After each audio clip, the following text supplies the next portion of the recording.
केरल की पहचान सिर्फ उसकी खूबसूरत वादियों और बैकवाटर टूरिज्म से नहीं होती, बल्कि इसकी गहराई में बसी है एक ऐतिहासिक विरासत, और इस विरासत का एक अहम हिस्सा है यहाँ का मुस्लिम समाज। केरल भारत का वो पहला राज्य है जहाँ इस्लाम सबसे पहले पहुँचा। कहा जाता है कि चेरामन जुमा मस्जिद, जो भारत की पहली मस्जिद है, का निर्माण 619 ईस्वी में हुआ था। ये वो दौर था जब पैगंबर मोहम्मद के समय में ही अरब व्यापारी मालाबार तट पर आए और यहीं बस गए। केरल के मुसलमान, जिन्हें मोपला कहा जाता है, उन्होंने इस्लाम को अपनाया और स्थानीय मलयाली संस्कृति के साथ मिलाकर एक अनोखी पहचान बनाई। यही वजह है कि केरल का मुस्लिम समाज भारत के सबसे पुराने मुस्लिम समुदायों में से एक है। 2025 की बात करें तो केरल की कुल आबादी लगभग 3.5 करोड़ के आसपास मानी जा रही है। इसमें मुस्लिम समुदाय की आबादी लगभग 26.5% यानी करीब 92 लाख है।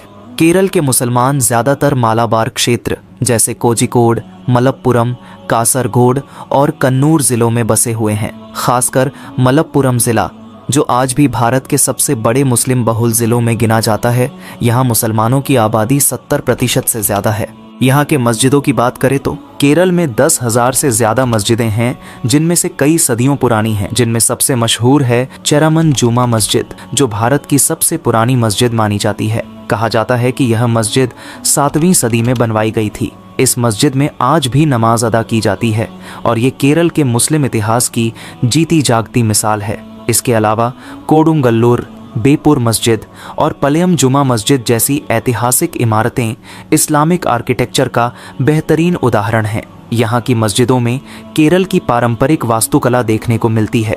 लकड़ी की नक्काशी, छतरी नुमा छतें और हरियाली से घिरे प्रांगण केरल के मुसलमानों ने अपनी एक अलग पहचान बनाई है। मोपला व्यंजन जैसे मालाबार परोटा, बिरयानी, अलीसा और एड्डा पथिरी दुनिया भर में मशहूर हैं। मलयालम भाषा में अरबी शब्दों का मिश्रण यानी अरबी मलयालम यहाँ की संस्कृति की खासियत है।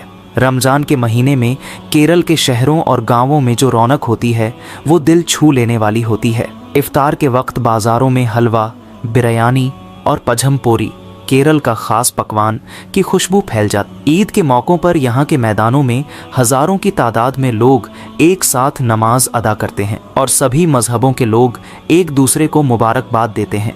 मुहर्रम, मिलाद उन नबी और ईद मिलाद जैसे त्योहारों को यहाँ बेहद अदब और इज्जत से मनाया जाता है। केरल के मुसलमान सिर्फ धार्मिक या शैक्षणिक दृष्टि से ही नहीं, बल्कि आर्थिक रूप से भी बहुत सक्रिय हैं। विदेश, खासकर गल्फ देशों में काम करने वाले केरल के लाखों मुस्लिम प्रवासी अपने राज्य को आर्थिक रूप से मजबूत बना रहे हैं। मलप्पुरम, कोझिकोड और त्रिशूर जैसे शहरों में कई मुस्लिम व्यापारिक घराने मेडिकल कॉलेज, स्कूल और सामाजिक संस्थाएं चलाते हैं। इसने न सिर्फ स्थानीय युवाओं को रोजगार दिया है, बल्कि केरल की अर्थव्यवस्था को भी मजबूत किया है। केरल के मुस्लिम समाज ने शिक्षा के क्षेत्र में बड़ी प्रगति की है। मुस्लिम लड़कियों की साक्षरता दर 95% से भी अधिक है। कालीकट यूनिवर्सिटी, जामिया मिलिया इस्लामिया मलप्पुरम जैसे संस्थानों ने उच्च शिक्षा को बढ़ावा दिया है। और अगर बात करें राजनीतिक भागीदारी की, तो केरल में मुस्लिम समुदाय की आवाज़ भी मजबूत रही है।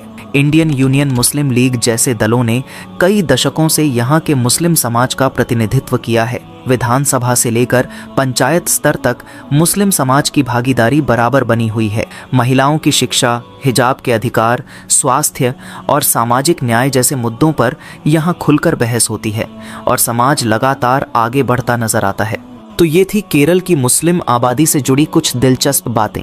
क्या आपने कभी केरल की मस्जिदें देखी हैं? मोपला खाना ट्राई किया है? और आपका क्या ख्याल है? क्या आपको लगता है कि बाकी राज्यों को भी केरल के मुस्लिम समाज से सीख लेनी चाहिए, खासकर शिक्षा और सामाजिक जागरूकता के मामले में?